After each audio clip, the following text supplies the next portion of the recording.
नमस्कार, good morning, सुप्रभात मेरे शेरनियों। एसके स्टडी पॉइंट परिवार में आप सभी को दिल खोल के स्वागत करते हैं और आशा करते हैं कि आप लोग स्वस्थ होंगे। आज जो बात करने जा रहे हैं ये 10th क्लास की साइंस के बारे में बात करेंगे। 10th क्लास की साइंस के बारे में बात करेंगे। और सबसे पहले मैं बता दूँ, ये मेरा यूट्यूब पर फर्स्ट क्लास है और मेरा नाम सोनू कुमार हुआ, तो इसी नाम के साथ स्टार्ट करते हैं। और ये जो 10th क्लास की साइंस के बारे में जो बात करेंगे, तो सबसे पहले तो बता दूं कि साइंस का जो प्रकार है, विज्ञान की जो शाखा है वो 3 भागों में बांटा गया है। पहला तो फिजिक्स है, दूसरा केमिस्ट्री और तीसरा बायोलॉजी है। तो आज जो हम बात करने जा रहे हैं वो फिजिक्स के बारे में बात करने जा रहे हैं। लेकिन फिजिक्स को पढ़ने से पहले कुछ साइंस के बारे में जान ले। फिजिक्स को पढ़ने से पहले साइंस के बारे में जान ले, तो समझिए कि साइंस क्या है। सबसे पहले समझिए कि साइंस क्या है। हम थोड़ा जूम कर लेते हैं। साइंस क्या है? साइंस में क्या होता है? साइंस एक ऐसा सब्जेक्ट है जिसमें पहले प्रैक्टिकल किया जाता है। क्या किया जाता है? प्रयोग किया जाता है। साइंस में क्या किया जाता है? प्रयोग किया जाता है, जिसे क्या बोला जाता है? प्रैक्टिकल किया जाता है। क्या किया जाता है? प्रैक्टिकल किया जाता है। साइंस बिना प्रैक्टिकल को मानता ही नहीं है। साइंस क्या मांगता है कि प्रूफ मांगता है, और प्रूफ करने के लिए आपको प्रैक्टिकल की बहुत ज़रूरत होती है। और उसके बाद क्या होता है कि प्रयोग करने के बाद साइंस इतना आराम बात नहीं है कि साइंस रुक जाए। साइंस प्रयोग करने के बाद उसे आकलन भी करता है। क्या करता है? आकलन करता है। क्या करता है? आकलन करता है। क्या करता है? आकलन करता है। अगर अंग्रेजी में बात किया जाए तो ऑब्जर्वेशन किया जाता है। ऑब्जर्वेशन किया जाता है। तो इसका मतलब क्या हुआ कि साइंस एक ऐसा सब्जेक्ट है जिसमें पहले प्रयोग किया जाता है। जैसे मान लिया जाए कि ये पेन है। क्या है? ये डिजिटल पेन है। तो सबसे पहले तो इसको जानेंगे कि कौन कौन पदार्थ इसमें लगेगा। यानी सबसे पहले तो प्रयोग करेंगे। क्या करेंगे? कौन कौन पदार्थ लगेगा इसमें। और जब इसका रिजल्ट आ जाएगा, तो रिजल्ट को ही तो बोला जाता है आकलन। आकलन किसको बोला जाता है? रिजल्ट को बोला जाता है। इसका मतलब क्या है कि साइंस यानी विज्ञान एक ऐसा सब्जेक्ट है जिसमें पहले तो प्रयोग किया जाता है, उसके बाद क्या किया जाता है? उसका आकलन किया जाता है। ऐसे सब्जेक्ट को क्या कहा जाता है? साइंस कहा जाता है। आप लोग समझ गए होंगे। और साइंस को हम लोग क्या किए हैं कि 3 टाइप से बांट दिए। साइंस को 3 टाइप से बांट दिए। पहला तो फिजिक्स हुई, दूसरा केमिस्ट्री और तीसरा बायोलॉजी। तो सबसे पहले जानना है कि फिजिक्स क्या है। ये जो फिजिक्स है, फिजिक्स को हिंदी में क्या कहा जाता है? भौतिक विज्ञान। ये जो फिजिक्स है, फिजिक्स क्या है? फिजिक्स क्या है? तो सबसे पहले समझिए। मान लीजिए ये कोई पदार्थ है। ये क्या है? कोई पदार्थ है। अगर मान लिया जाए ये कोई फ़ोन है। ये मान लीजिए वॉइस ज़्यादा करने वाली बटन है, ये ऑफ करने वाली बटन है, और कई प्रकार की यहाँ स्क्रीन ऊपर से दिख रहा है। इसका मतलब क्या है? फिजिक्स क्या हुआ कि ये तो विज्ञान की शाखा है, साइंस की शाखा है। तो हमको कैसे बताना है कि फिजिक्स क्या है? फिजिक्स में जितना भी पदार्थ है उसको बाहरी भाग को अध्ययन किया जाता है। फिजिक्स क्या है कि जितने भी इस वर्ल्ड में पदार्थ है, अगर हमको किसी के बारे में फिजिक्स जानना है, किसी का फिजिक्स जानना है, तो उसको क्या जानना है? उसके बाहरी भागों को अध्ययन करना है। साइंस का मतलब क्या होता है? स्टडी। साइंस का मतलब क्या होता है? अध्ययन करना। तो मान लीजिए कोई पदार्थ है, मान लिया जाए ये पेन है। इसका जो बाहरी भाग है उसको जो हम अध्ययन कर लेंगे उसको फिजिक्स कहते हैं। अगर फिजिक्स का डिफिनेशन बनाना है तो कैसे बनाएंगे कि फिजिक्स विज्ञान की वह शाखा है, भौतिक विज्ञान की वह शाखा है जिसमें किसी भी पदार्थ को बाहरी भाग का अध्ययन करते हैं। जैसे हमने आपको बताया कि ये मोबाइल फ़ोन हुआ। क्या हुआ? मोबाइल फ़ोन हुआ कि आप इसको अध्ययन करेंगे। इसका अगर फिजिक्स जानना है तो सबसे पहले जानेंगे कि इसका जो वॉइस ज़्यादा करने वाली जो बटन है वो क्या है। उसके बाद जानेंगे इसको जो ऑफ करने वाली बटन है वो क्या है। इसका बैक कवर क्या है। तो आप लोग समझ गए होंगे कि फिजिक्स क्या है, कि फिजिक्स विज्ञान की वह शाखा है जिसमें किसी भी पदार्थ को बाहरी भाग को अध्ययन करते हैं। उसे क्या कहते हैं? फिजिक्स कहते हैं। आप लोग समझ गए होंगे। उसके बाद हमको जानना है कि केमिस्ट्री क्या है। तो केमिस्ट्री का मतलब क्या होता है? रसायन विज्ञान। देखिए इसमें क्या होता है, फिजिक्स में क्या होता है कि बाहरी भाग का अध्ययन किया जाता है। फिजिक्स में क्या होता है? बाहरी भाग का अध्ययन किया जाता है। और केमिस्ट्री में क्या होता है कि अंदरूनी भाग का अध्ययन किया जाता है। दुनिया में किसी भी पदार्थ का, किसी भी वस्तु का जब अंदरूनी भाग, अगर मान लिया जाए यही फ़ोन के बारे में बात किया जाए, हमने बाहरी भाग को देख लिया कि इसका वॉइस तेज करने वाला बटन है, वॉइस को स्लो करने वाला बटन है, उसके बाद ऑफ करने वाला बटन है, उसके बाद बैक कवर है। तो हमने तो देख लिया कि बाहरी भाग को अध्ययन किया। इसमें क्या होता है कि इसके अंदर जो AC DC लगा होगा, जितना भी केमिकल रिएक्शन होगा, जो अंदरूनी भाग जो हमको दिख नहीं रहा वो क्या है केमिस्ट्री है। क्या है? केमिस्ट्री है। तो हमने क्या समझा कि फिजिक्स क्या है, कि फिजिक्स विज्ञान की वो शाखा है जिसमें किसी भी पदार्थ या वस्तु को बाहरी भाग का अध्ययन किया जाता है, उसे फिजिक्स कहते हैं। और केमिस्ट्री क्या है कि केमिस्ट्री विज्ञान की वो शाखा है, रसायन विज्ञान विज्ञान की वो शाखा है जिसमें किसी भी पदार्थ का या किसी भी वस्तु को अंदरूनी भाग को अध्ययन करते हैं, उसे क्या कहते हैं? उसे केमिस्ट्री कहते हैं। हमने समझ गया कि फिजिक्स क्या है और केमिस्ट्री क्या है। अगर जानना है कि फिजिक्स का पिता किसे कहा जाता है, फिजिक्स का पिता किसे कहा जाता है, यानी भौतिक विज्ञान का पिता किसे कहा जाता है, तो उनका जो नाम है सर आइजक न्यूटन है। क्या है? सर आइजक न्यूटन है। सर आइजक न्यूटन है। न्यूटन है। क्या है? Sir Isaac Newton. अगर केमिस्ट्री का पिता पूछा जाए तो लेबोसियर है। कौन है? लेबोसियर। क्या है? लेबोसियर। क्या है? लेबोसियर। केमिस्ट्री का जो पिता है वो लेबोसियर है। हम बताएंगे जब केमिस्ट्री पढ़ाएंगे कि केमिस्ट्री के पिता लेबोसियर क्यों है। जब बिग बैंग थ्योरी पढ़ाएंगे, जब हमारे पृथ्वी को जिस समय तरल अवस्था में थी, जब हम केमिस्ट्री में जाएंगे तो बाकी बात करेंगे। आप समझ गए कि लेबोसियर किसका पिता है? केमिस्ट्री का। और सर आइजक न्यूटन क्या है? फिजिक्स का पिता है। और आप क्या जानना है कि विज्ञान की जो तीसरी शाखा है बायोलॉजी। क्या है? बायोलॉजी। इसमें क्या होता है? मात्र दो चीज़ का अध्ययन किया जाता है। पहली अध्ययन किसका किया जाता है? कि जीव जंतु का। पहला जो अध्ययन होता है वो जीव जंतु का होता है। जीव जंतु का होता है। जीव जंतु का होता है। और दूसरा अध्ययन किसका होता है? पादप का होता है। किसका होता है? पादप का होता है। पादप का मतलब क्या हुआ? पेड़ पौधा। पादप का होता है। तो हमको अगर बायोलॉजी का डिफिनेशन बनाना है तो क्या कहेंगे कि विज्ञान की वो शाखा जिसमें जीव जंतु और पेड़ पौधा। पादप का मतलब क्या हुआ? पेड़ पौधे के बारे में अध्ययन करते हैं, उसे क्या कहते हैं? बायोलॉजी कहते हैं। और साफ तौर पे बात किया जाए कि बायोलॉजी यानी जीव विज्ञान के पिता किसे कहा जाता है, तो वो अरस्तु है। जीव विज्ञान के पिता कौन है? अरस्तु है। आप लोग एकदम नोट और एक पेन एक कॉपी लेके बैठे रहें ताकि आपको नोट करने में तकलीफ नहीं हो। तो जीव विज्ञान के पिता क्या है? जीव विज्ञान के पिता किसे कहा जाता है? अरस्तु को कहा जाता है। और सबसे पहले जान ले कि जो बायोलॉजी है, बायोलॉजी को भी हम लोग दो टाइप से जानते हैं। पहला तो जीव जंतु हुआ, जीव विज्ञान हुआ। दूसरा क्या हुआ? पादप विज्ञान हुआ। क्या हुआ? पादप विज्ञान हुआ। जीव विज्ञान का ये जो जंतु विज्ञान जो हुआ, जंतु विज्ञान क्या हुआ? जंतु विज्ञान। तो जंतु विज्ञान का पिता किसे कहा जाता है? अरस्तु को। जब हम बायोलॉजी पढ़ाएंगे तो सारे डिटेल में पढ़ेंगे, अभी केवल इंट्रोडक्शन है, जान ले। अगर साइंस पढ़ रहे हैं तो साइंस के बारे में तो जानना बहुत ज़रूरी है, साइंस के बारे में जानना बहुत ज़रूरी है। उसके बाद क्या है कि ये जो पादप है, पादप को पिता किसे कहा जाता है? थियोफ्लोस्टेस। तो समझ गए होंगे कि साइंस क्या है। साइंस में पहले प्रयोग किया जाता है, उसके बाद आकलन किया जाता है। अगर आप लोगों से पूछा जाए कि साइंस क्या है, विज्ञान क्या है, तो विज्ञान एक ऐसा सब्जेक्ट है, एक ऐसा विषय है जिसमें सबसे पहले प्रयोग किया जाता है, फिर उसके बाद क्या होता है? उसका आकलन किया जाता है, यानी प्रैक्टिकल, उसके बाद ऑब्जर्वेशन। उसके बाद क्या है? साइंस का 3 टाइप है। पहला क्या है? फिजिक्स। दूसरा क्या है? केमिस्ट्री। और तीसरा क्या है? बायोलॉजी। तो आप लोग जान गए हैं कि फिजिक्स क्या है, कि विज्ञान की वह शाखा जिसमें किसी भी पदार्थ या किसी वस्तु को बाहरी भाग का अध्ययन करते हैं, उसे भौतिक विज्ञान कहते हैं। और केमिस्ट्री क्या है कि किस विज्ञान की वह शाखा जिसमें किसी भी पदार्थ का अंदरूनी भाग को अध्ययन करते हैं, उसे क्या कहते हैं? केमिस्ट्री कहते हैं। और बायोलॉजी क्या कहते हैं? बायोलॉजी किसे कहा जाता है कि विज्ञान की वह शाखा जिसमें जीव जंतु और पेड़ पौधे दोनों को बारे में अध्ययन किया जाता है, उसे क्या कहा जाता है?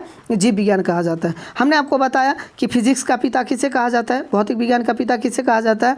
सर आइजक न्यूटन का। बायोलॉजी का पिता किसे कहा जाता है? अरस्तु को। और केमिस्ट्री का पिता यानी रसायन विज्ञान का पिता किसे कहा जाता है? लेबोसियर को। तो इसी के साथ हम स्टार्ट करेंगे। आप लोग समझ गए होंगे कि विज्ञान क्या है, आप लोग समझ गए होंगे कि विज्ञान क्या है। और मेरा जो रीजन है, हम आपको बता देना चाहते हैं कि हम सबसे पहले जो पढ़ेंगे ऑब्जेक्टिव के माध्यम से पढ़ेंगे। और जितना भी इसमें ऑप्शन है, जितना भी, मान लीजिए अगर हमने पहला क्वेश्चन क्या है कि सोलर कुकर में व्यवहार किया जाता है, उसमें क्या है? अवतल दर्पण, उत्तल दर्पण, समतल दर्पण और परवालिक दर्पण। हम चारों ऑप्शन को तोड़ने का प्रयास करेंगे। आज की क्लास थोड़ा लंबी हो सकती है क्योंकि आज मेरा पहली क्लास है, आज का जो क्लास है पहली क्लास है, और इंट्रोडक्शन देने में कुछ समय लग सकता है। इसीलिए आप लोग बने रहें एकदम लास्ट तक, वीडियो को देखें। अगर अच्छा लगे तो ज़रूर चैनल को लाइक करें, सब्सक्राइब करें और शेयर करें, ताकि आपको जो जितना भी शाखा संबंधी को लग रहा होगा कि साइंस बहुत भारी है, साइंस बहुत कंसेप्ट उनका नहीं समझ में आता है, तो आज हम आपको बताते हैं कि साइंस का औकात क्या है। आज हम आपको समझा देंगे कि साइंस का औकात क्या है। और क्वेश्चन शुरू करने से पहले सबसे पहले जो हम आपको बता दें कि हमको क्या पढ़ना है, फिजिक्स पढ़ना है। और फिजिक्स में भी क्या पढ़ना है, प्रकाश के परावर्तन तथा अपवर्तन, प्रकाश के परावर्तन तथा अपवर्तन आज दिखा देंगे। क्लास को स्टार्ट करने से पहले एक मोटिवेशनल लाइन से स्टार्ट करते हैं, ताकि क्लास के लास्ट तक आप एक ऊर्जावान आपके शरीर में बने रहेंगे, ताकि आप लास्ट तक क्लास देख पाएंगे कि मेहनत अगर आदत बन जाए, मेहनत अगर, ये बहुत अच्छी लाइन है, अगर आप लोग नोट कर लेंगे बहुत अच्छी बात है कि मेहनत अगर आदत बन जाए तो कामयाबी जो होती है वो मुकद्दर बन जाती है, कामयाबी जो होती है वो मुकद्दर बन जाती है। तो इसी लाइन के साथ स्टार्ट करेंगे। आज जो फिजिक्स का जो फर्स्ट चैप्टर है, फिजिक्स का जो पहला चैप्टर है, उसका नाम क्या है, उसका नाम क्या है, प्रकाश के परावर्तन तथा अपवर्तन। तो सबसे पहले हम ये जो प्रकाश का परावर्तन तथा अपवर्तन है, इसका इंट्रोडक्शन समझ ले कि प्रकाश क्या है, परावर्तन क्या है, अपवर्तन क्या है। उसके बाद हम ऑब्जेक्टिव में घुसेंगे और एक एक ऑब्जेक्टिव को ऐसे तोड़ेंगे कि उनको पता भी नहीं चलेगा कि उनका औकात क्या था और क्या कहाँ से कहाँ चला है। आप देखिए, आपको लगेगा, आप जैसे क्लास करेंगे आपको लगेगा कि इससे बेटर क्लास आपको कहीं मिलने वाली नहीं है। और हम आपसे कहा है कि 2025 में इसी क्लास से टॉपर बनेंगे। जो बच्चा जुड़े रहेंगे, एक एक सब्जेक्ट ऐसे पढ़ाएंगे आपको लगेगा ही नहीं कि स्टडी कोई भारी चीज़ है, स्टडी कोई भारी चीज़ है। हमने कहा है, हर क्लास में कहते हैं, जब ऑफलाइन रहते हैं तो हर क्लास में कहते हैं कि शिक्षा पे किसी का अधिकार नहीं है, शिक्षा किसी का बाप का जिरात नहीं है। अगर शिक्षा वास्तविक में किसी का बाप का जिरात रहता तो हमारे देश के जो राजा महाराजा अंबानी साहब हैं, वो क्या करते कि जितना भी शिक्षा भारत में है वो क्या करते, अपने बेटे को खरीद को दे देते। वो जो अनंत अंबानी है और उसके बाद एक और कोई अंबानी है, उनको दोनों को दे देते। तो हम लोगों को क्या पास मिलता, कुछ नहीं मिलता। इसीलिए कहा जाता है कि शिक्षा प्रयास की चीज़ है। आप जितना करेंगे, जितना मेहनत करेंगे, वो आपके पक्ष में रहेंगे। भीमराव अंबेडकर का एक बहुत अच्छा लाइन है कि शिक्षा वो शेरनी का दूध है जो जितना पिएगा उतना दहाड़ेगा। तो इसी लाइन से स्टार्ट करते हैं कि मेहनत अगर आदत बन जाए तो कामयाबी आपकी मुकद्दर बन जाती है। और एकदम नोट करके रख लेना है कि शिक्षा पे किसी का अधिकार नहीं है, शिक्षा स्वतंत्र है, जो जितना मेहनत करेगा वो उतना निखरेगा। तो सबसे पहले समझ ले कि प्रकाश क्या है, परावर्तन क्या है, अपवर्तन क्या है। प्रकाश क्या है, परावर्तन क्या है, अपवर्तन क्या है, ये फिजिक्स का फर्स्ट चैप्टर है। और हमने बताया कि ये क्लास लंबी हो सकती है क्योंकि आज इंट्रोडक्शन देने में समय लगेगी। उसके बाद जो कल से हर रोज़ हम 10-10 ऑब्जेक्टिव लेके आएंगे और ऐसे इसको तोड़ेंगे कि समझ जाइएगा कि इसका औकात क्या था और आपका क्या है।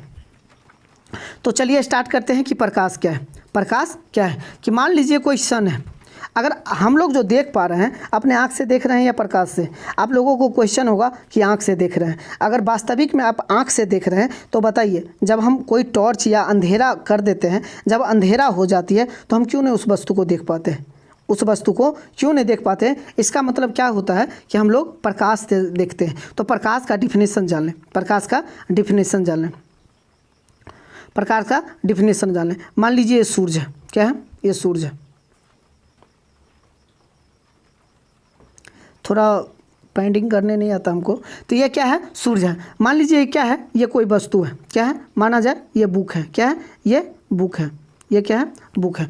मान लीजिए ये मेरा आँख है, ये मेरा आँख है, या सभी का आँख है, ये मेरा आँख। जैसे प्रकाश इस वस्तु पे पड़ी, जैसे ही प्रकाश इस वस्तु पे पड़ी और ये वस्तु पे से टकरा के क्या होता है कि हमारे आँखों पे पड़ता है, हमारे आँखों पे पड़ता है। और पुतली होते हुए, जो हमारे आँख में जो एकदम काला काला दिख रहा है, एकदम छोटा छोटा, वो पुतली होते हुए क्या करता है, प्रकाश अंदर चल जाती है, आँख का अंदर चल जाती है। और क्या होता है कि रेटिना पे इसका प्रतिबिंब बनता है। किस पे बनता है, रेटिना पे प्रतिबिंब बनता है। इसका मतलब हम कह सकते हैं कि प्रकाश क्या है, प्रकाश क्या है, प्रकाश वो भौतिक कारक है। अगर फिजिक्स की बात चल रही है तो प्रकाश वो भौतिक कारक है जिसकी सहायता से हम किसी वस्तु को स्पष्ट रूप से देख सकते हैं। अगर प्रकाश की सहायता नहीं होती तो स्पष्ट है, अगर प्रकाश की सहायता नहीं होती तो स्पष्ट है कि हम लोग अंधेरा में भी देख सकते थे।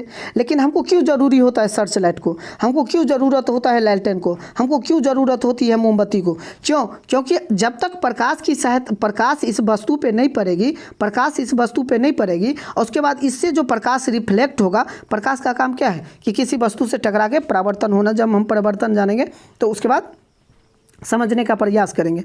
तो क्या होता है कि जब प्रकाश किसी वस्तु पे पड़ी, प्रकाश क्या हुई, किसी वस्तु पे पड़ी, पढ़ने के बाद क्या हुआ, टकरा के वापस लौट गई। क्या हुआ, टकरा के वापस लौट गई और हमारे आँखों में पुतली होते हुए अंदर गई प्रकाश, और रेटिना जो होती है हमारे आँख की पिछली भाग, रेटिना पे जाके क्या हुआ, उसका प्रतिबिंब बना। उसके बाद हमको पता चला कि ये बुक है। तो प्रकाश की सहायता से तो हम देख पाते हैं। इसका मतलब अगर प्रकाश के डिफिनेशन जानना है, प्रकाश का डिफिनेशन जानना है, तो आपको लिखना है कि प्रकाश वो भौतिक कारक है जिसकी सहायता से हम किसी वस्तु को स्पष्ट रूप से देख सकते हैं। उसे क्या कहते हैं, प्रकाश कहते हैं। कि प्रकाश वो भौतिक कारक है जिसकी सहायता से हम किसी वस्तु को स्पष्ट रूप से देख सकते हैं। उसे क्या कहते हैं, प्रकाश कहते हैं।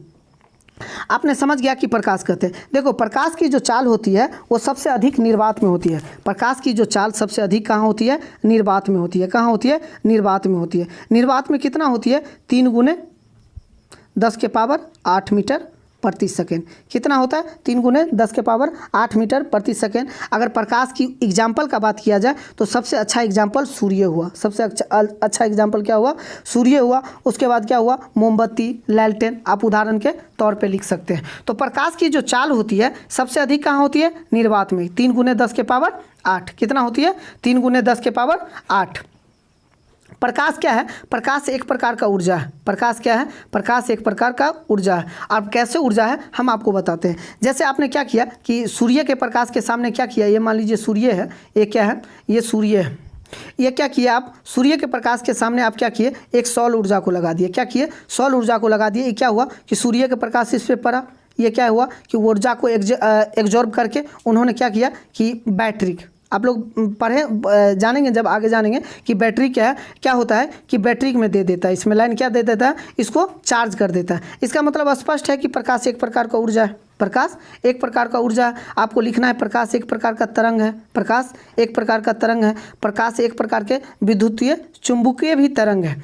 प्रकाश एक प्रकार का कण है। जैसे आप देखते होंगे कण कैसे है, प्रकाश एक प्रकार का कण है। और कण कैसे है हम आपको समझाते हैं, प्रकाश कैसे कण है। जैसे आप देखते होंगे किसी का घर है, किसी का डोर है यानी दरवाज़ा है। आप देखते होंगे कि एकदम अगर कोई छोटा सा छिद्र दिख रहा है तो उससे क्या होगा कि उससे प्रकाश क्या होता है कि घर में आते रहता है। और जैसे घर में आते रहता है तो उसको आपको क्या दिखेगा, एकदम छोटा छोटा कण दिखते रहता है। उसमें क्या दिखते रहता है, कण दिखते रहता है। इसका मतलब स्पष्ट है, उसमें जो छोटे छोटे कण होता है वही कण होता है। क्या होता है, यही कण होता है। इसका मतलब स्पष्ट है कि प्रकाश एक प्रकार का कण भी है। तो आप समझ गए हैं कि प्रकाश क्या है। प्रकाश का डिफिनेशन क्या था, प्रकाश वो भौतिक कारक था जिसकी सहायता से हम किसी वस्तु को स्पष्ट रूप से देख सकते थे, उसे प्रकाश कहते थे। उसके बाद हमने क्या जाना कि प्रकाश का सबसे अच्छी उदाहरण क्या था, सूर्य। प्रकाश की चाल सबसे अधिक कहाँ होती है, निर्वात में। 3 × 10⁸ मीटर प्रति सेकेंड। उसके बाद क्या होता है कि प्रकाश एक प्रकार का कण है, प्रकाश एक प्रकार का ऊर्जा है। और सबसे अच्छी बात है कि प्रकाश हमेशा सीधी रेखा में गमन करती है। प्रकाश हमेशा सीधी रेखा में गमन करती है। सीधी रेखा में कैसे गमन करती है, आप जैसे देखते होंगे कि सर्च लाइट जलाते होंगे जिससे टॉर्च बोला जाता है। टॉर्च जो जलाते होंगे आपको क्या होगा कि वो एकदम सीधे प्रकाश ले जाती है, एकदम सीधे प्रकाश ले जाती है। क्या अगर मान लीजिए यहाँ से जो टॉर्च जलाए तो प्रकाश ऐसे ऐसे जाती है, ऐसे जाती है। इसका मतलब क्या है, प्रकाश सीधी रेखा में गमन करती है। हमेशा याद रखना, और जितना बात हम बोल रहे हैं एकदम नोट बना के लिखना है। आप लोगों को लग रहा होगा कि मतलब आप तो सर बोले कि ऑब्जेक्टिव के माध्यम से पढ़ाएंगे, तो आप सब्जेक्टिव के माध्यम से पढ़ा रहे हैं। हमने आपको पहले ही बता दिया कि आज की क्लास थोड़ी लंबी हो सकती है। आज की क्लास थोड़ी लंबी हो सकती है क्योंकि हमको एकदम इंट्रोडक्शन जानना। अब मान लीजिए हम फिजिक्स पढ़ रहे हैं, फिजिक्स क्या है हमको पता नहीं है। प्रकाश पढ़ रहे हैं, प्रकाश क्या है हमको नहीं पता है। परावर्तन पढ़ रहे हैं, क्या है नहीं है पता। इसीलिए क्या है कि सबसे पहले उनका क्या जानना है, इंट्रोडक्शन जानना है। तो इंट्रोडक्शन के दौरान हम लोग क्या जाने कि प्रकाश जान लिए, हम लोग क्या जान लिए, प्रकाश जान लिए। उसके बाद क्या जानना है, परावर्तन जानना है। क्या जानना है, परावर्तन जानना है। परावर्तन क्या है, परावर्तन क्या है। देखिए जब कोई प्रकाश क्या होता है, परावर्तन का मतलब क्या हुआ कि मान लीजिए ये कोई क्या है, ये कोई दीवार है। क्या है, कोई दीवार है जो क्या है, अपारदर्शी। दीवार तो होता है अपारदर्शी, जो ईंट की बनी होती है दीवार तो अपारदर्शी होता है। अपारदर्शी का मतलब क्या होता है कि जिससे प्रकाश आसानी से पार नहीं कर सके। पारदर्शी का मतलब क्या होता है, जिससे प्रकाश आसानी से पार कर सके। इसका मतलब क्या है कि जिसे हम आसानी से आर पार देख सकते हैं उसे पारदर्शी कहते हैं, और जिसे आसानी से आर पार नहीं देख सकते हैं उसे क्या कहते हैं, अपारदर्शी। मान लीजिए कोई प्रकाश आया, क्या हुआ, कोई प्रकाश आया या तो उसी माध्यम में लौट जाएगा या किसी अन्य माध्यम में लौट जाएगा। क्या होगा, या तो उसी माध्यम में लौट जाएगा या किसी अन्य माध्यम में लौट जाएगा। इसका मतलब क्या है कि प्रकाश एक माध्यम से आई, परावर्तन का मतलब क्या हुआ, टकरा के वापस लौटना। परावर्तन का मतलब क्या हुआ कि टकरा के वापस लौटना। जैसे प्रकाश आ रही है, प्रकाश की किरण आ रही है और उसके बाद क्या हुआ कि दीवार से टकरा के क्या हुआ, वापस हो गया। इसका मतलब परावर्तन क्या है कि परावर्तन क्या हुआ कि जब प्रकाश एक माध्यम से, क्या होता है कि जब प्रकाश एक माध्यम से क्या हुआ, एक माध्यम से दूसरी माध्यम में जाती है तो क्या होता है, या तो उसी माध्यम में लौट जाती है। क्या होता है, जब प्रकाश की किरणें, आपको कैसे लिखना है, जब प्रकाश की किरणें किसी सीधी रेखा में आती है, जब प्रकाश की किरणें आपतित होते हुए आती है और किसी वस्तु से क्या होती है, टकरा के वापस लौट जाती है, या तो उसी माध्यम में लौट जाएगी या किसी अन्य माध्यम में लौट जाएगी, उसी को क्या कहते हैं, परावर्तन कहते हैं। परावर्तन का मतलब क्या हुआ कि टकरा के वापस जाना, टकरा के वापस जाना, यानी किसी माध्यम से प्रकाश आ रही है या किसी वस्तु या दीवार से टकरा के क्या होगा, उसी माध्यम में लौट जाएगा। आपको समझाते हैं प्रकाश का परावर्तन, प्रकाश का परावर्तन। मान लीजिए यह क्या है, कोई समतल दर्पण है। क्या है, कोई समतल दर्पण है। जब हम आगे पढ़ेंगे तो समतल दर्पण क्या होगा हम आपको बताएंगे, नहीं तो आपको अभी भी समझना है कि समतल दर्पण क्या है, तो आप समझ लीजिए। ये जो समतल दर्पण है, ये जो समतल दर्पण है क्या है कि एक तरफ क्या हुआ है, लेपित किया हुआ है। ये लेपित क्यों किया जाता है, क्योंकि ये तो मान लीजिए शीशा होता है, अगर लेपित नहीं करेगा तो क्या होगा, प्रकाश तो आर पार चल जाएगा। जब ये प्रकाश आर पार चल जाएगा तो इसका मतलब परावर्तन तो नहीं होगा। इसे परावर्तन करवाने के लिए क्या होता है, पीछे से लेपित किया जाता है। कि क्या किया जाता है, पीछे से लेपित किया जाता है। एक सेकेंड, पीछे से क्या किया जाता है, लेपित किया जाता है। पीछे से क्या किया जाता है, लेपित किया जाता है। और जो लेपित होता है वो किस चीज़ से होता है, सिल्वर बोरोमाइड से। क्या होता है, सिल्वर बोरोमाइड से। क्या होता है, सिल्वर बोरोमाइड से। वो जो लेप किया रहता है, आप लोग देखते होंगे, ये जो समतल दर्पण है वो घर में हम लोग उपयोग करते हैं। घर में जो देखते होंगे तो एक तरफ क्या होता है कि एक तरफ पेंट किया रहता है। क्या किया रहता है, पेंट किया रहता है। वो जो पेंट किया रहता है वो किससे किया रहता है, सिल्वर बोरोमाइड से। या क्या किया जाता है कि आजकल का क्या हुआ है कि सिल्वर मतलब क्या हुआ, चांदी। सिल्वर मतलब क्या हुआ, चांदी। और चांदी का जो संकेत होता है Ag होता है और इसका जो परमाणु संख्या होता है वो कितना होता है, 47 होता है। इस बार जो पूछा गया है 2023 में जो पूछा गया, 24 में जो पूछा गया एग्जाम में, उसमें क्या पूछा है कि सोना का जो संकेत होता है Au होता है और उसका जो परमाणु संख्या होता है वो कितना होता है, 79। इस बार पूछा गया क्वेश्चन, इसीलिए ये क्वेश्चन बताया जा रहा है कि क्या पता कि अगली बार पूछ सकता है।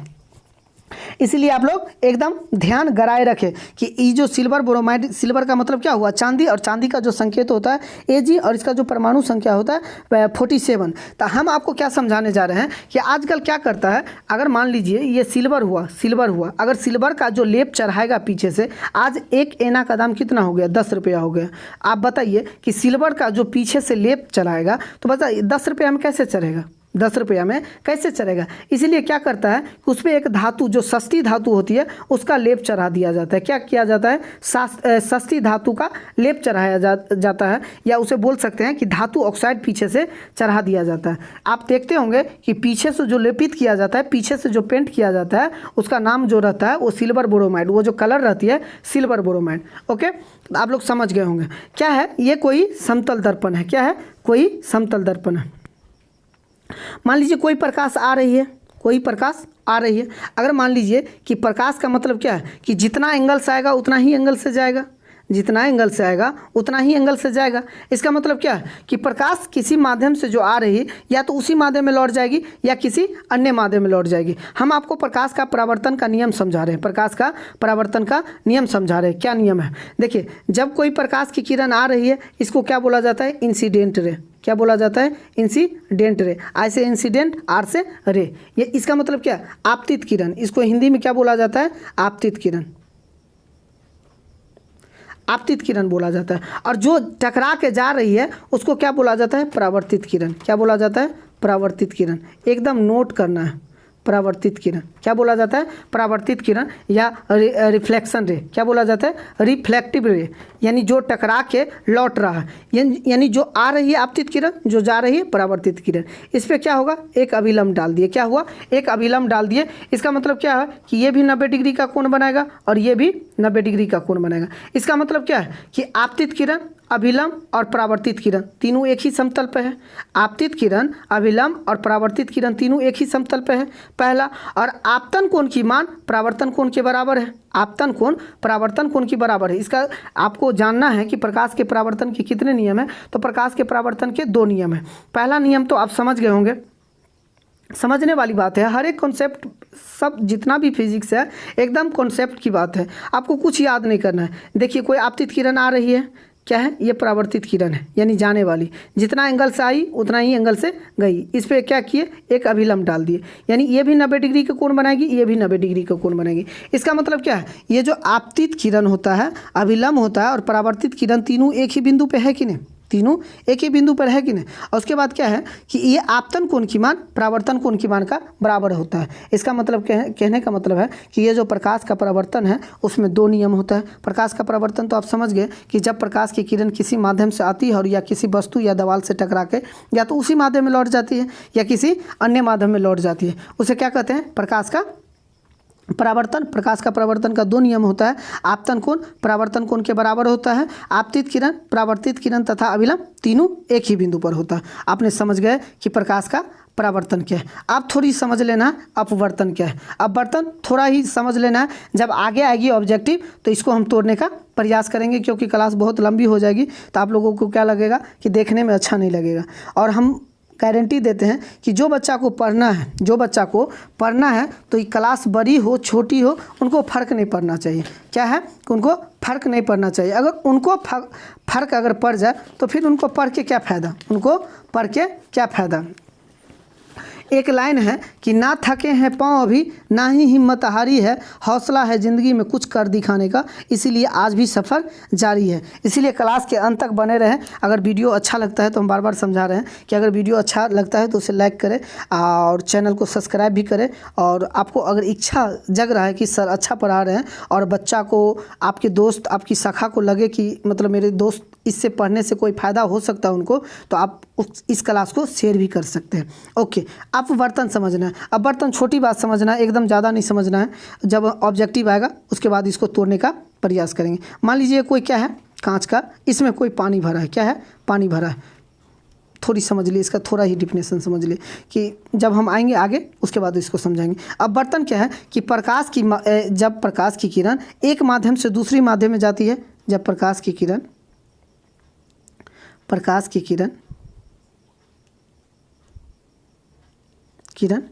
एक माध्यम से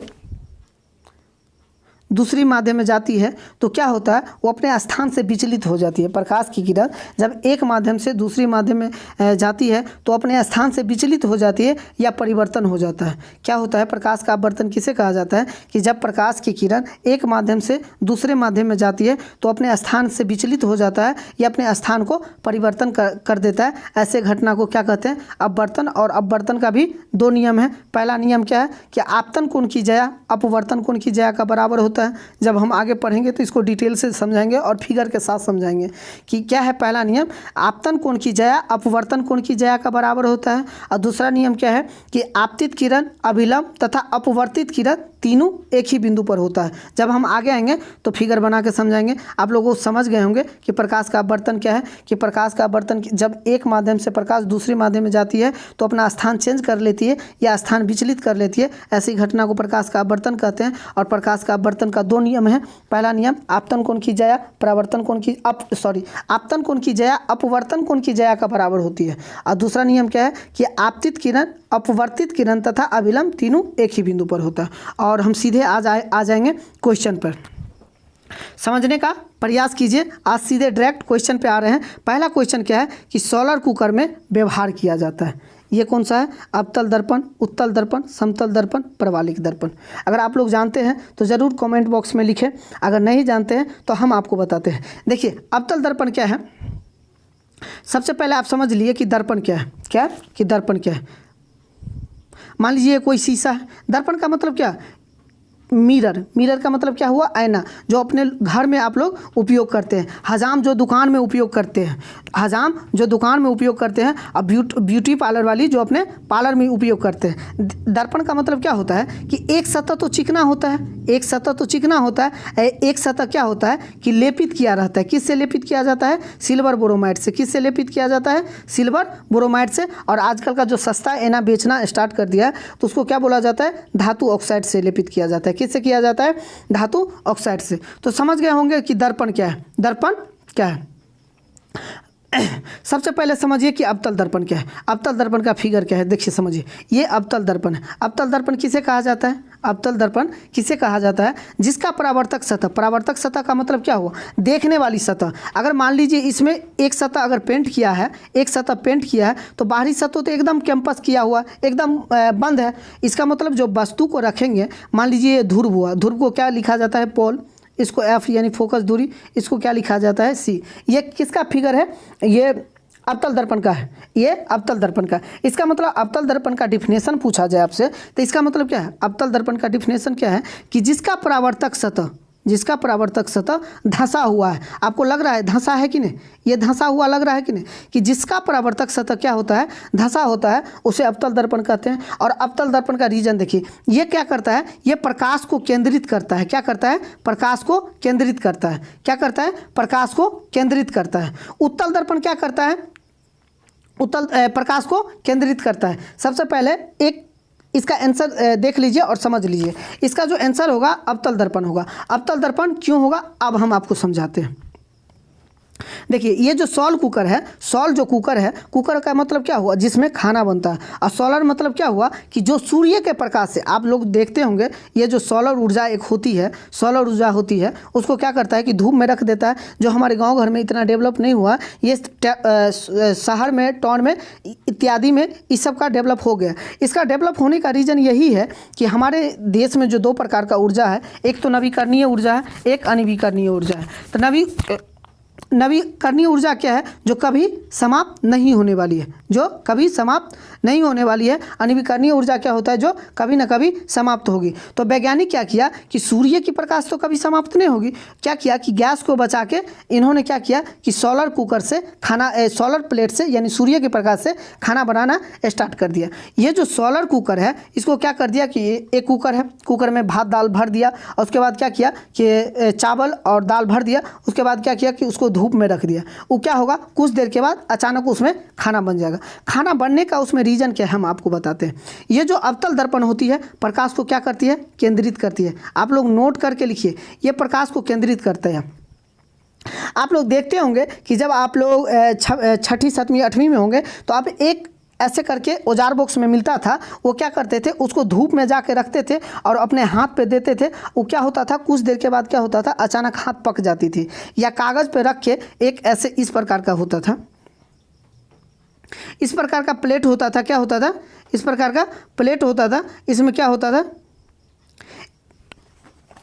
ये होता था। और क्या करता था, इसमें बार बार सूरज के प्रकाश देते हुए क्या होता था, हाथ पक जाता था या कागज़ में आग लग जाती थी। हम लोग क्या सोचते थे, ये जादू है। ये जादू नहीं था, उस समय भी फिजिक्स था और आज भी फिजिक्स था। लेकिन उस समय हमको समझ में नहीं था कि वो फिजिक्स था, लेकिन आज हम समझ रहे हैं कि ये फिजिक्स है। ये क्या करता था कि इसमें उत्तल दर्पण लगा दिया जाता था। क्या लगा दिया जाता था, उत्तल दर्पण लगा दिया जाता था। सॉरी, ये जो लेंस, इसमें लेंस की बात होगी, क्योंकि लेंस आर पार मतलब प्रकाशन चलती है, तो इसमें लेंस की बात होगी। तो ये दर्पण क्या करती है, अवतल दर्पण क्या करती है, प्रकाश को केंद्रित कर देती है। और आपको पता है कि सोलर प्लेट जो होता है उसमें काला रंग होता है। क्या होता है, वो काला रंग का होता है। काला रंग इसीलिए होता है क्योंकि वो क्या करता है, आपको पता है कि आप लोग जब धूप में निकलते होंगे तो मम्मी लोग आपको बोलते होंगे कि काला ड्रेस पहन के मत जाओ। काला ड्रेस पहनने का मतलब क्या हुआ, वो जो प्रकाश आती है सूर्य की प्रकाश, वो क्या करता है, एब्जॉर्ब कर लेता है। क्या करता है, एब्जॉर्ब कर लेता है। जिससे क्या होता है कि एब्जॉर्ब करने के बाद क्या होता है, हमारे शरीर में पूरा का पूरा धूप लगता है। जिससे क्या होता है कि हमको तबीयत खराब होने की ज़्यादा संभावना होती है। इसीलिए मम्मी लोग क्या कहेगी आपको कि आपको धूप में जब निकलना है तो कोई वाइट कपड़ा पहन के निकले। वाइट कपड़ा इसीलिए क्योंकि वो क्या करता है, प्रकाश को परावर्तन कर देता है, प्रकाश को परावर्तन करता है। तो ये क्या करता है, अवतल दर्पण का प्राकृतिक क्या होता है, ये प्रकाश को केंद्रित कर देता है। हमने आपको समझाया, ये मान लीजिए अवतल दर्पण है, ये पोल है, ये एफ है, फोकस दूरी है, ये सी है। ये क्या करेगा, प्रकाश को केंद्रित करेगा। प्रकाश को केंद्रित कर रहा है कि नहीं, ये अवतल दर्पण का फिगर है, प्रकाश को केंद्रित करता है। क्या करता है, केंद्रित करता है। और जैसे ही केंद्रित करेगा, जैसे ही प्रकाश को केंद्रित करेगा, आपको पता है कि एक जगह बार बार हीट देने से क्या होगा, बार बार हीट देने यानी बार बार गर्म करने से क्या होगा, वो ज़्यादा गर्म हो जाएगा, जिसके कारण क्या होगा कि खाना बन जाएगा, जिसके कारण खाना बन जाएगा। इसका मतलब आप लोग समझ गए होंगे कि अवतल दर्पण का प्रयोग क्यों किया जाता है। अवतल दर्पण का प्रयोग क्यों किया जाता है, क्योंकि वो प्रकाश को केंद्रित कर देता है। अवतल दर्पण क्या करता है, प्रकाश को केंद्रित कर देता है, जिसके कारण क्या होता है कि एक जगह अचानक बार बार लगातार धूप पड़ने से क्या होता है, हीट हो जाता है, जिसके कारण क्या होता है, खाना बन जाता है। उत्तल दर्पण को क्यों नहीं प्रयोग किया जाता है, उत्तल दर्पण क्या करता है, प्रकाश को फैला देता है, प्रकाश को फैला देता है। अब मान लीजिए एक बार यहाँ टेम्परेचर हुआ, एक बार यहाँ टेम्परेचर हुआ, वो कभी खाना बन पाएगी, नहीं ना बन पाएगी। अवतल दर्पण का इसलिए प्रयोग किया जाता है क्योंकि वो क्या करता है, प्रकाश को केंद्रित कर देता है। क्या करता है, प्रकाश को केंद्रित कर देता है। इसलिए कौन सा दर्पण, सोलर कुकर। सोलर कुकर मतलब समझ गए, ये जो खाना बनती है धूप में सूर्य के प्रकाश से, तो अवतल दर्पण को क्यों प्रयोग किया जाता है, क्योंकि वो प्रकाश को केंद्रित कर देता है। और उत्तल दर्पण को क्यों नहीं प्रयोग किया जाता है, क्योंकि वो प्रकाश को फैला देता है। इसलिए इसका जो आंसर होगा ए होगा, इसका जो आंसर होगा ए होगा। देखिए नेक्स्ट क्वेश्चन। नेक्स्ट क्वेश्चन क्या है कि गोलीय दर्पण की दूरी को सदा किसके सापेक्ष मापते हैं, फोकस के, वक्रता केंद्र के, ध्रुव के, या किसी नियत बिंदु पर। सबसे पहले आपको समझना है कि गोलीय दर्पण क्या है। सबसे पहले आपको समझना है कि गोलीय दर्पण क्या है। मान लीजिए कोई गोलीय दर्पण क्या है, गोलीय दर्पण अगर मान लीजिए बीच में क्या है, कोई अक्ष है, सॉरी इसको हटाइए, बीच में क्या है, कोई अक्ष है, क्या है, कोई अक्ष है, बीच में क्या है, कोई अक्ष है। तो आपको पता होगा कि इधर भी P है, इधर भी P है, इधर भी P है, इधर भी P है, ये बीच में क्या है, C है, और यहाँ से ये भी F होगा यहाँ तक, और यहाँ से ये भी F होगा। इसका मतलब क्या है कि ये जो गोलीय दर्पण ही टूट के दो दर्पण बनता है, गोलीय दर्पण ही टूट के क्या दर्पण बनता है, दो गो दर्पण बनता है, एक तो उत्तल एक तो अवतल। तो इसका मतलब इधर भी F होगा, उधर भी F होगा, इधर भी पोल होगा। अगर आप लोगों को साफ तौर पे बताया जाए, आप लोगों को पूछा जाए कि एक व्यक्ति की हाइट ज्ञात करना है, एक व्यक्ति की हाइट ज्ञात करना है, व्यक्ति मान लीजिए ये है, व्यक्ति मान लीजिए ए है, और आपको पूछा जाएगा कि इसका हाइट क्या है, तो आपको पता है कि यहाँ से लेके यहाँ तक की दूरी माप लेंगे, इसका मतलब यही तो इसका हाइट है।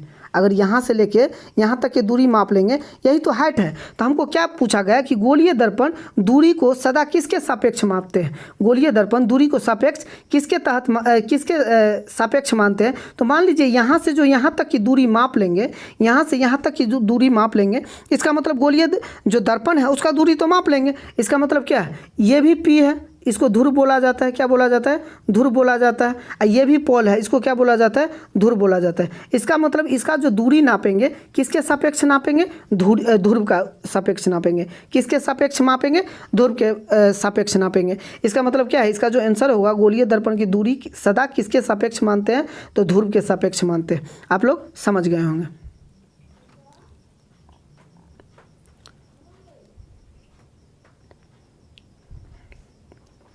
देखिए अगला क्वेश्चन है कि अनंत पर स्थित, क्या है, अनंत पर स्थित, अनंत पर स्थित बीम के अवतल दर्पण में फोकस पर जो बनता है उसका आवर्धन क्या होगा। आवर्धन को क्या लिखा जाता है, m लिखा जाता है। m इसीलिए लिखा जाता है क्योंकि ये मैग्नीफिकेशन इसे बोला जाता है। आवर्धन को क्या बोला जाता है, मैग्नीफिकेशन, जिसे m से सूचित किया जाता है। आप लोगों को पता है कि आवर्धन बराबर दो फार्मूला होता है। पहला फार्मूला तो होता है -v/u, -v/u, पहला फार्मूला क्या है, -v/u। दूसरा फार्मूला आवर्धन का क्या है, -i/o, -i/o। देखिए इसमें क्या है, v क्या है, ये क्या है, v है प्रतिबिंब की दूरी, v क्या है, प्रतिबिंब की दूरी लिख लेना है। v का मतलब क्या हुआ, आवर्धन का दो सूत्र होता है, आवर्धन का दो सूत्र होता है। एक तो आवर्धन का पहला -v/u, दूसरा i/o, i/o। तो एक क्या हुआ, v जो हुआ प्रतिबिंब की दूरी हुई, प्रतिबिंब की दूरी हुई, और o जो u जो हुआ, भी क्या हुआ, प्रतिबिंब की दूरी, और यू जो हुआ ये क्या हुआ, वस्तु की दूरी। क्या हुआ, वस्तु की दूरी। याद रखना है, वस्तु की दूरी। यू का मतलब क्या हुआ, वस्तु की दूरी। अगर एक और एम बराबर जो फार्मूला है, आई का मतलब क्या होता है, इमेज, इमेज का मतलब क्या होता है, प्रतिबिंब। इसका मतलब क्या है, यहाँ दूरी चल रही थी, यहाँ प्रतिबिंब की ऊंचाई, प्रतिबिंब की ऊंचाई लिख लेना है एकदम नोट बना के। प्रतिबिंब की ऊंचाई, यहाँ किसकी बात चल रही है, ऊंचाई की बात चल रही है। ये क्या है, ओ का मतलब क्या है, ओ का मतलब ऑब्जेक्ट, ऑब्जेक्ट मतलब वस्तु। यहाँ क्या होगा, वस्तु की ऊंचाई। तो एम बराबर कितना फार्मूला हुआ, एक तो माइनस भी बट्टा यू, दूसरा क्या हुआ, एम बराबर आई बट्टा ओ। भी का मतलब क्या हुआ, प्रतिबिंब की दूरी, यू का मतलब क्या हुआ, वस्तु की दूरी, दूरी की बात चल रही है। यहाँ आई का मतलब क्या हुआ, इमेज यानी प्रतिबिंब की ऊंचाई। ओ का मतलब क्या हो, ऑब्जेक्ट यानी क्या है, वस्तु की ऊंचाई। अगर जहाँ ऊंचाई दे के पूछा जाए वहाँ ये फार्मूला लगेगा, या कहीं दूरी दे के पूछा जाए वहाँ ये फार्मूला लगेगा। इसका मतलब क्या है, ये जो m बराबर है क्या है, इसका जो m बराबर होगा अनंत पे रखा जाएगा, इसका जो m बराबर होगा वो 0 होगा। क्या होगा, 0 होगा। क्या होगा, m बराबर 0 होगा। क्या होगा, m बराबर, मान लीजिए अनंत पे रखेंगे, उसका तो मान कुछ होगा ही नहीं। अनंत पे जो रखेंगे उसका मान तो होगा ही नहीं, आवर्धन का मान, आवर्धन का मान तो कुछ होगा नहीं। इसका मतलब इसका जो आंसर होगा m बराबर 0। और एक बात और आप लोग गांठ बना के लिख लीजिए, एक बात और गांठ बना के लिख लीजिए कि आवर्धन का कोई ऐसा मात्रक नहीं होता है, आवर्धन मात्रहीन होता है। क्या होता है, आवर्धन मात्रहीन होता है। आप लोग नहीं समझते होंगे कि ऐसा मात्रक क्या होता है। जैसे बल का ऐसा मात्रक क्या होता है, बल का ऐसा मात्रक क्या होता है, न्यूटन होता है। बल का एसआई मात्रा क्या होता है, न्यूटन होता है। दाब का एसआई मात्रा क्या होता है, पास्कल होता है, जो नापने वाली यूनिट होता है। लेकिन आवर्धन को किसी चीज़ से नहीं नापा जाता है, आवर्धन को किसी चीज़ से नहीं नापा जाता है। आवर्धन मात्रहीन होता है। आप लोग नोट बना के लिख लीजिए, आवर्धन जो होता है, आवर्धन होता है मात्रहीन होता है। आवर्धन जो होता है, आवर्धन जो होता है वो मात्रहीन होता है। इसका कोई ऐसा मात्रक नहीं होता है, इसका कोई ऐसा मात्रक नहीं होता। इसका जो आंसर होगा m बराबर क्या होगा, 0। m बराबर क्या होगा, 0। आप लोग समझ गए होंगे। अगला क्वेश्चन क्या है कि किस दर्पण में केवल आभासी प्रतिबिंब बनता है, किस दर्पण में केवल आभासी प्रतिबिंब बनता है। आप लोग जानते हैं कि एक दर्पण है जो घर में उपयोग किया जाता है, घर में जो उपयोग किया जाता है उसे समतल दर्पण कहते हैं। क्या कहते हैं, समतल दर्पण कहते हैं। आप लोग जैसे देखते होंगे कि समतल दर्पण अपने घर के सामने, अपने घर में जो जाते होंगे दर्पण के सामने, तो आपको दिखता होगा कि जैसे दर्पण के सामने खड़ा होते होंगे तो आपको क्या दिखता है कि बायां हाथ दाएं दिखते रहता है और दायां हाथ क्या होता है, बायां दिखते रहता है। इसका मतलब जैसे मम्मी लोग दर्पण के सामने जैसे खड़ा होगी तो आपको क्या महसूस होगा कि इसमें जो ये बाएं नाक में जो पहनी रहेगी वो दायां में दिखेगा और दायां नाक में जो पहनी रहेगी वो बायां में दिखेगा। इसका मतलब क्या, वो तो वास्तविक में नहीं होता। जैसे आप दर्पण के सामने जाते हैं, दर्पण के सामने जाते हैं तो आपको क्या एहसास होगा कि हम जो दर्पण के सामने हैं तो हमको बायां हाथ दायां दिख रहा है और दायां हाथ बायां दिख रहा है। इसका मतलब क्या है, एक आभास हो रही है, एक आभास हो रही है। तो आपको पता होनी चाहिए ये जो घर में होती है समतल दर्पण होता है। इसका मतलब पहला आंसर तो ये हो गया कि समतल दर्पण में आभासी प्रतिबिंब बनता है। प्रतिबिंब का मतलब क्या होता है, इमेज होता है।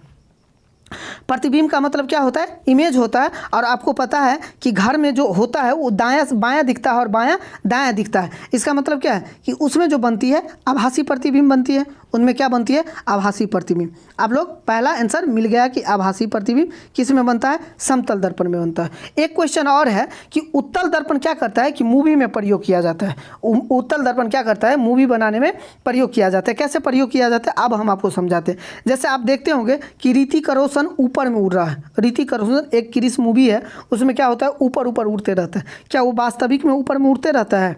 आभास का मतलब क्या हुआ कि महसूस करना, वो वास्तविक में नहीं होता है लेकिन महसूस किया जाता है। आप जो समतल दर्पण घर में जो आप सामने में खड़ा होते होंगे तो आपको बायां हाथ दायां दिखता है और दायां हाथ बायां दिखता है, तो क्या वो वास्तविक में होता है, नहीं ना होता है, एक आभास होता है। उसी तरह क्या होता है, समतल दर्पण जो मूवी यानी फिल्म में उपयोग किया जाता है उसमें क्या होता है कि ऋतिक रोशन को ऊपर उड़ा रहा है। ऋतिक रोशन को क्या कर रहा है, ऊपर उड़ा रहा है।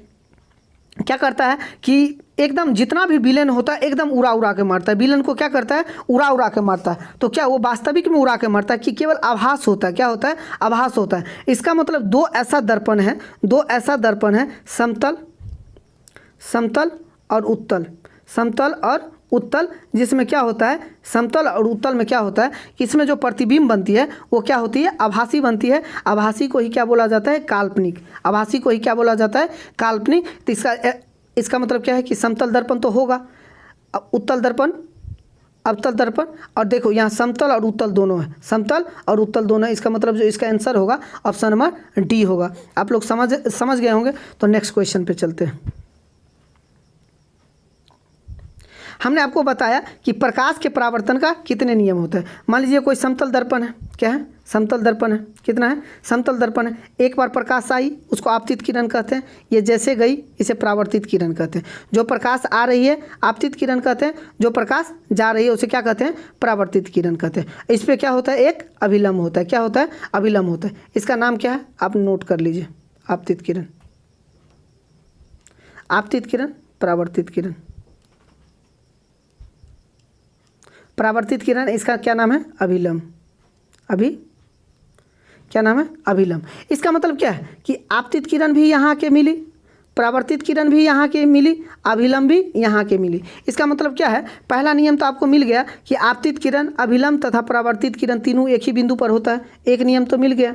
उसके बाद क्या है कि ये कोण का मान भी 90 डिग्री होता है और ये कोण का मान भी 90 डिग्री का होता है। इसका मतलब क्या होता है कि आपतन कोण, ये जो आपतन कोण है परावर्तन कोण के बराबर है, परावर्तन कोण के बराबर है। दूसरा नियम क्या हुआ कि आपतन कोण परावर्तन कोण के मान बराबर हो। इसका मतलब टोटल नियम कितना है, प्रकाश का जो परावर्तन का नियम है वो टोटल कितना है, 2 नियम है। कितना है, 2 नियम। आप लोग समझ गए होंगे, इसका जो नियम है 2 नियम है। जैसे आप लोग टिक आउट कर भी सकते हैं कि ऑप्शन नंबर जो बी है इसका सही आंसर है कि प्रकाश का परावर्तन का कितना नियम होता है, 2 नियम होता है।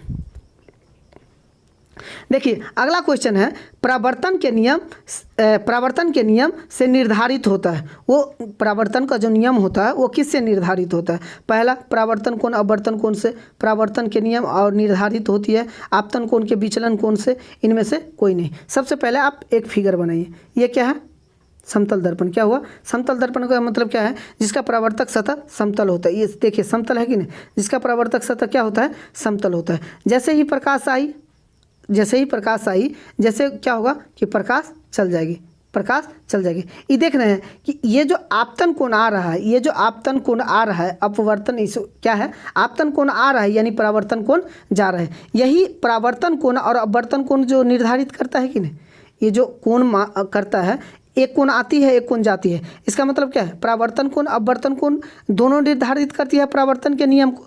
परावर्तन को नियम को कौन दोनों को निर्धारित करती है, परावर्तन कोण को परावर्तन कोण और अपवर्तन कोण निर्धारित करता है। आप लोग समझ गए होंगे, इसका जो आंसर होगा ए होगा। हमने आपको क्या बताया कि हवा यानी निर्वात में जो प्रकाश की चाल होती है वो कितनी होती है। आप लोगों को पता है कि निर्वात में जो प्रकाश की चाल होती है वो सबसे अधिक होती है। और कितनी होती है आप लोगों को पता है, 3 × 10⁸ मीटर प्रति सेकेंड। इसमें शायद ऑप्शन है, नहीं है। इसमें मतलब क्या है कि मिसप्रिंट है, पावर में 8 नहीं है। इसका जो सही आंसर होता है, प्रकाश का जो निर्वात में चाल सबसे अधिक होता है। निर्वात का मतलब क्या होता है, आप लोग परेशान हो गए होंगे कि निर्वात का मतलब क्या होता है। निर्वात का मतलब जहाँ हवा की अनुपस्थित होती है, हवा की उपस्थित नहीं होती है। अगर मान लो जहाँ प्रकाश हवा की उपस्थित नहीं रहेगी वहाँ तो प्रकाश तेज़ी से चलेगी। अगर मान लिया जाए, आपको समझाने के तौर पर मान लीजिए क्या है, ये कोई चौक है, चौक जहाँ एक संगठन होता है, एक मतलब समूह टाइप का बैठा होता है जहाँ कई मार्केट होती है। मान लीजिए ये मार्केट है, ये रोड है, क्या है, इस मार्केट से होते हुए ये रोड है, ये मार्केट है। मान लो अगर ये रास्ता खाली है, यहाँ से जो हम मोटरसाइकिल स्टार्ट करेंगे तो यहाँ से तो तेज़ी से जाएंगे, और जैसे ही मार्केट के पास पहुँचेंगे तो मेरा गाड़ी क्या होगा, स्लो हो जाएगा। क्या हो जाएगा, स्लो। और फिर जो निकलेंगे एकदम तेज़ी से निकलेंगे। इसका मतलब क्या है, ये जो हवा जहाँ अनुपस्थित रहती है वहाँ छोटे छोटे कण की भी अभाव होती है, यानी प्रकाश को जाने में उसे कोई नहीं रोकता है। इसका मतलब प्रकाश की जो चाल होती है वो 3 × 10⁸ मीटर प्रति सेकेंड। आपको याद रखना है, अगर अथी में बात किया जाए तो 3 लाख होता है। कितना होता है, 3 लाख होता है। कभी कभी डिजिट में भी पूछा जाता है, इकाई, दहाई, सैकड़ा, हज़ार, 10,000, लाख, यानी 3 लाख। 3 पर कितना जीरो, 5 जीरो। अगर सीधे डिजिट में पूछा जाए तो 3 लाख, अगर पावर में पूछा जाए तो 3 × 10⁸ मीटर प्रति सेकेंड। आप लोग समझ गए होंगे। दोनों आपको लिख लेना, आराम से लिख लेना कि प्रकाश की जो निर्वात में चाल होती है सबसे अधिक होती है, पहली बात। और कितना होता है, 3 × 10⁸, या डिजिट में बात किया जाए सिंपल में तो 3 लाख। समझ गए होंगे। नेक्स्ट क्वेश्चन पे चलते हैं। क्या है कि गोलीय दर्पण परावर्तन पृष्ठ के वृत्ताकार सीमा का व्यास क्या होता है, व्यास क्या कहलाता है। आप समझिए, ये गोलीय दर्पण है, क्या समझना है कि ये गोलीय दर्पण है, क्या है, कोई गोलीय दर्पण है।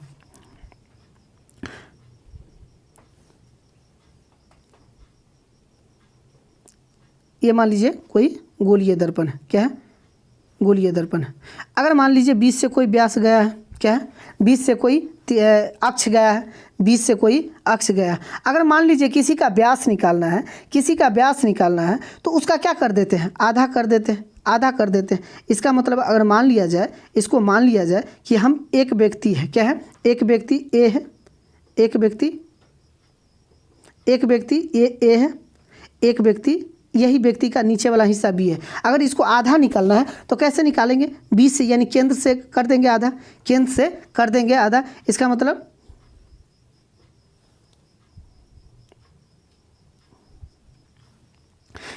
क्या था, केंद्र से आधा कर देंगे। इसका मतलब क्या है कि मान लीजिए कोई केंद्र है, आपको पता है ये पी है, आपको ये भी पता है कि इधर पी है, क्योंकि गोलीय दर्पण की सापेक्ष दूरी किसके बीच होता है, पी का मतलब क्या होता है, ध्रुव होता है।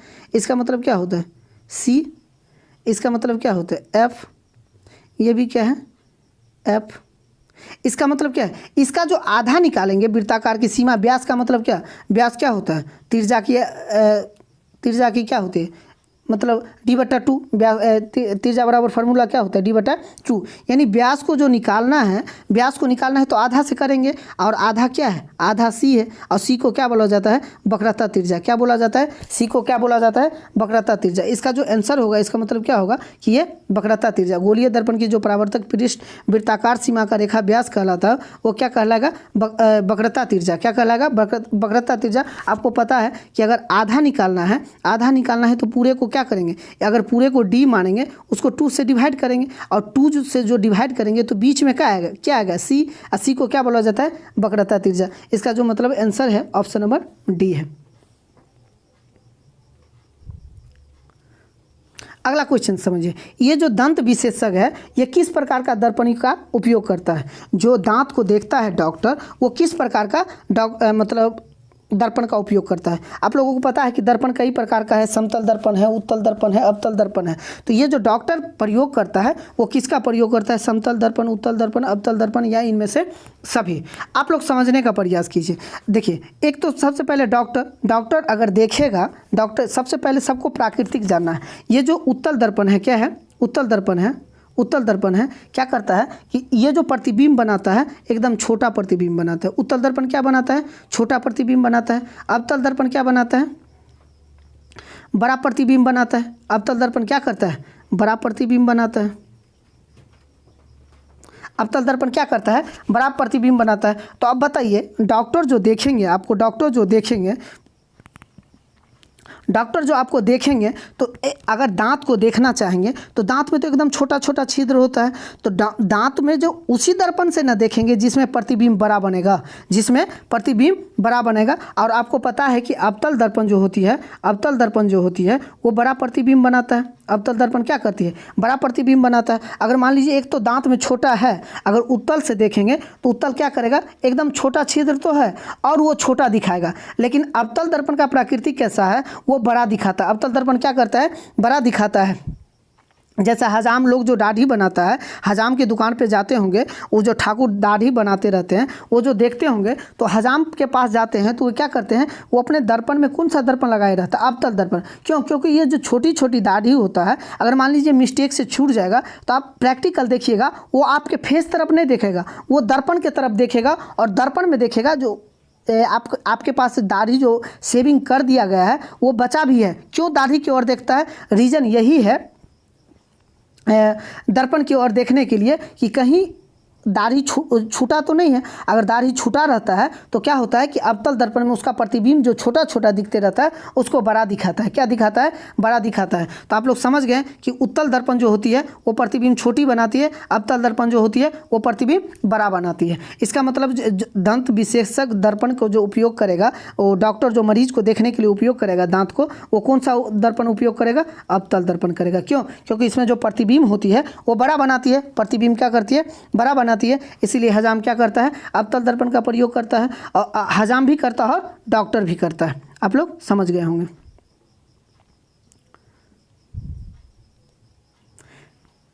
देखिए एक क्वेश्चन है कि यदि किसी बीम में प्रतिबिंब का आवर्धन ऋणात्मक है, आवर्धन क्या है, ऋणात्मक है। आप सबसे पहले समझिए कि उत्तल दर्पण जो होता है, उत्तल दर्पण जो होता है वो धनात्मक होता है। उत्तल दर्पण जो होता है वो धनात्मक होता है और अवतल दर्पण जो होता है वो ऋणात्मक होता है। अवतल दर्पण क्या होता है, ऋणात्मक होता है। क्या होता है, ऋणात्मक। तो अभी किसकी बात चल रही है, ऋणात्मक, यानी अवतल। देखो कितना क्वेश्चन, मतलब एग्जामिनर जो होता है एकदम क्वेश्चन को घुमा के रख दिया है कि यदि किसी बीम का प्रतिबिंब आवर्धन का ऋणात्मक, ऋणात्मक अब बात चल रहा है तो आपको याद रखना है कि उत्तल दर्पण हमेशा पॉजिटिव होता है, अवतल दर्पण हमेशा निगेटिव होता है। और उत्तल लेंस भी पॉजिटिव होता है, अवतल लेंस भी निगेटिव होता है। जब हम लेंस में पहुँचेंगे तब इस बात को जानकारी देंगे।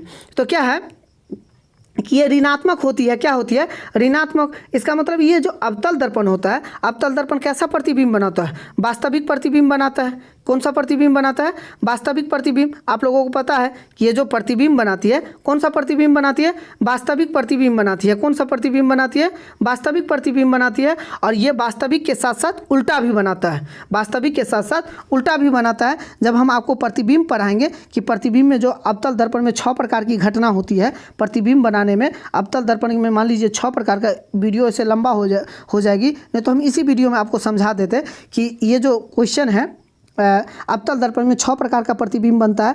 कभी अनंत पे रख देने पे प्रतिबिंब फोकस पे बनेगा। और हम एकदम इतना अच्छा से समझाएंगे कि आपको एकदम समझने में थोड़ा भी कठिनाई नहीं होगी। एकदम कैसे कैसे घुसकाएंगे प्रतिबिंब को, वस्तु को, और प्रतिबिंब को नीचे से इधर घुसकाएंगे। तो समझ जाइए कि ये जो अवतल दर्पण होता है वो वास्तविक प्रतिबिंब बनाता है। अवतल दर्पण कौन सा प्रतिबिंब बनाता है, वास्तविक प्रतिबिंब बनाता है। कौन सा प्रतिबिंब बनाता है, वास्तविक प्रतिबिंब बनाता है। और उल्टा प्रतिबिंब बनाता है। क्या बनाता है, उल्टा प्रतिबिंब बनाता है। और ये जो उत्तल दर्पण होता है ये काल्पनिक प्रतिबिंब बनाता है। कौन सा प्रतिबिंब बनाता है, काल्पनिक प्रतिबिंब बनाता है। और सीधा प्रतिबिंब बनाता है। कौन सा, काल्पनिक और सीधा, काल्पनिक और सीधा। तो आपको समझना है ये जो वास्तविक प्रतिबिंब है और उल्टा यानी कि ऋणात्मक की बात चल रही है, तो ऋणात्मक कौन सा दर्पण है, अवतल दर्पण है। इसका मतलब ये जो दर्पण बनाएगी कौन सा बनाएगी, वास्तविक और उल्टा। ऑप्शन नंबर कौन है, ऑप्शन नंबर सी, यानी वास्तविक और उल्टा। ये जो प्रतिबिंब होगी वास्तविक और उल्टा। और आपको पता है कि वास्तविक और उल्टा कौन दर्पण बनाता है, अवतल दर्पण बनाता है। कौन सा दर्पण बनाता है, अवतल दर्पण बनाता है। और अवतल दर्पण जो होती है, अवतल दर्पण जो होती है वो क्या होती है, ऋणात्मक होती है। अवतल दर्पण क्या होती है, ऋणात्मक, जिसे माइनस से सूचित किया जाता है, माइनस से सूचित किया जाता है। आप लोग एकदम क्लास को अच्छी तरह समझे। और 10 क्वेश्चन था। हमने आज वीडियो इसीलिए लंबा हो गया क्योंकि पूरे 10 क्वेश्चन था और हमने प्रकाश का डिफिनेशन भी समझाना पड़ा। और जो मान लीजिए प्रकाश किसी के बारे में जानने के लिए उसको तो डिफिनेशन जानना बहुत ज़रूरी है, उसका तो परिभाषा जानना बहुत ज़रूरी है। इसलिए आज की क्लास लंबा हो गया। और नेक्स्ट क्लास में हम आशा करेंगे एकदम 15 से 20 मिनट का वीडियो रहेगा और एक एक क्वेश्चन को मतलब कतर के रख देंगे। जिस तरह आज पढ़े हैं कि ऑब्जेक्टिव के माध्यम से ऐसा पढ़ रहे हैं जैसे हमको लग रहा है सब्जेक्टिव का माध्यम क्लियर हो रहा है। एक लाइन है कि वक्त के बहते दरिया में कुछ तो बाहें मारो तुम, कि वक्त के बहते दरिया में कुछ तो बाहें मारो तुम, जीत अगर मुमकिन नहीं है तो लड़ते लड़ते मर जाओ तुम। कि अगर जीत मुमकिन नहीं है तो लड़ते लड़ते मर जाओ तुम। और एकदम एक वीडियो देखना है। और हम लोग आपसे वादा करते हैं कि पूरे 365 दिन आप मेरे साथ रहे तो जो 2025 में जो रिजल्ट होगा, बोर्ड का एग्ज़ाम होगा, आपके नोट से होगा क्वेश्चन। भले हमने पहले दिन का क्लास है, आपसे पहले दिन ही चैलेंज किया जा रहा है कि भले ये जो डिजिट होगा वो चेंज हो सकता है, 4 के जगह 5 लिख सकता है, 5 के जगह एग्जामिनर 6 लिख सकता है, लेकिन एग्जामिनर के पास इतना औकात नहीं है जो मेरे नोट से बाहर पूछ देंगे क्वेश्चन। वो कंसेप्ट मेरा नोट से होगा, जितना भी कंसेप्ट होगा वो मेरा नोट से होगा एकदम। इसीलिए बोल रहे हैं कि क्लास हर रोज़ लीजिए, हर रोज़ 8 बजे आप लोग उपस्थित हो जाए। हर रोज़ 8 बजे आपको क्लास यूट्यूब पे आ जाएगा और आप लोग क्लास करते रहेंगे। अगर वास्तविक में आप लोगों को क्लास अच्छा लग रहा है तो वीडियो को लाइक करें, चैनल को सब्सक्राइब करें। और आपको सही में लग रहा है कि ये उपयोग हो सकता है मेरे दोस्त भाई बंधु के लिए, तो उस बच्चे को भी क्लास को शेयर करें और उन्हें उन्हें बताएं कि क्लास के बारे में कैसा क्लास है और उनको समझाएं ताकि वो भी क्लास को सब्सक्राइब कर ले और हमेशा बेल आइकन को दाब ले, क्योंकि जितना भी क्लास डालेंगे उसका नोटिफिकेशन आपके पास आता रहेगा। और हर रोज़ हम आएंगे, हर रोज़ इसी तरह एक एक क्वेश्चन को तोड़ेंगे। हमने बताया है कि पहला तो ऑब्जेक्टिव होगा, दूसरा सब्जेक्टिव होता। एक लाइन के साथ हम क्लास को अंत करेंगे कि जब आँखों में अरमान लिया, मंजिल को अपना मान लिया, तो मुश्किल क्या आसान क्या, जब ठान लिया तो ठान लिया। तो एक बार क्वेश्चन को जाते जाते रिवाइज कर लेते हैं कि यदि किसी बीम का प्रतिबिंब आवर्धन ऋणात्मक हो तो उस प्रतिबिंब का प्रकृति क्या होगी, वो होगी वास्तविक और उल्टा, वास्तविक और उल्टा। अगला क्वेश्चन क्या है, ये जो दंत विशेषज्ञ है वो किस प्रकार के मरीजों को जो दांत देखता है वो कौन सा दर्पण होता है, वो होगा अवतल। आपको पता है कि अवतल दर्पण जो होता है वो छोटे छोटे वस्तु को बड़ा दिखाता है और इसका क्या होता है, चिन्ह जो होता है ऋणात्मक होता है। ये प्रकाश को केंद्रित करता है, प्रकाश को केंद्रित करता है। आप समझ गए कि गोलीय दर्पण का जो परावर्तक पृष्ठ यानी वृत्ताकार व्यास होता है, व्यास हमेशा क्या होता है, वक्रता तिर्जा, वक्रता तिर्जा। आपको पता है कि ये जो हवा यानी निर्वात में प्रकाश की चाल होती है 3 × 10⁸ होती है। कितना होती है, 3 × 10⁸ मीटर प्रति सेकेंड। आपको पता है कि परावर्तन नियम को निर्धारित कौन करता है, परावर्तन कोण तथा अपवर्तन कोण। क्वेश्चन आपको पता होगा कि प्रकाश के परावर्तन के कितने नियम हैं, 2 नियम। आपको पता है कि आपतन कोण परावर्तन कोण के बराबर है। आपतन कोण परावर्तन कोण तथा आपतित किरण परावर्तित किरण तथा अविलंब तीनों एक ही समतल पर होता है। अब अगला क्वेश्चन है कि किस दर्पण में केवल आभासी प्रतिबिंब बनता है। आपको पता है कि समतल हमारे घर में उपयोग होता है उसमें भी, और उत्तल दर्पण मूवी में उपयोग होता है इसमें भी। ये दोनों क्या करता है कि समतल दर्पण में भी आपको दाहिना हाथ बायां दिखेगा, बायां हाथ दाहिना दिखेगा। मम्मी लोग जब खड़ा होगी दर्पण के सामने आप लोग महसूस करने का प्रयास कीजिए। और उत्तल दर्पण तो जानते हैं मूवी में। आपको पता है कि अनंत पे किसी बीम का प्रतिबिंब अवतल दर्पण में फोकस पर बनता है तो उसका आवर्धन क्या होगा, उसका m बराबर क्या होगा, 0 होगा। आपको पता है आवर्धन बराबर 2 फार्मूला होता है, एक तो होता है -v/u, दूसरा क्या होता है I/o। और याद रखना है कि आवर्धन का कोई ऐसा मात्रक नहीं होता है, आवर्धन को मैग्नीफिकेशन बोला जाता है अंग्रेजी में। गोलीय दर्पण की दूरी सदा किसकी मापी जाती है, गोलीय दर्पण को आपको पता है कि ये मान लीजिए ये भी पोल है, ये भी पोल है। पोल को क्या बोला जाता है, ध्रुव, यानी ये दोनों की दूरी किससे नापा जाता है, ध्रुव से। पहला क्वेश्चन जो था सोलर कुकर का व्यवहार किया जाता है वो कौन सा दर्पण, अवतल दर्पण। क्यों अवतल दर्पण, ये क्या करता है, प्रकाश को केंद्रित कर देता है और ये निगेटिव भी होता है जो पढ़ें, और ये वास्तविक और उल्टा भी प्रतिबिंब बनाता है।